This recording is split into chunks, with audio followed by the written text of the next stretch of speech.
మదీనాగూడ శ్రీ చైతన్య కాలేజీలో కెమిస్ట్రీ లెక్చరర్గా పనిచేస్తున్న హరీష్ విద్యార్థినుల పట్ల కొంతకాలంగా అసభ్యంగా ప్రవర్తిస్తూ వారికి మెసేజ్లు చేస్తున్నాడు.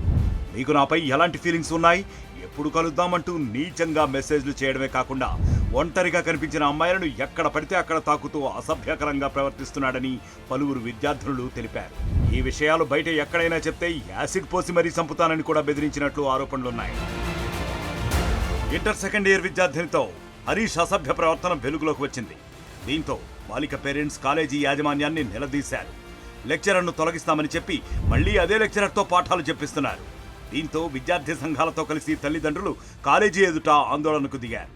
లెక్చరర్ను కాపాడుకునేందుకు కాలేజీ యాజమాన్యం యత్నిస్తోందని, లెక్చరర్పై చర్యలు తీసుకోవాల్సిందేనని పట్టుబట్టారు. విషయం తెలుసుకున్న మియాపూర్ పోలీసులు కాలేజీ వద్దకు చేరుకున్నారు.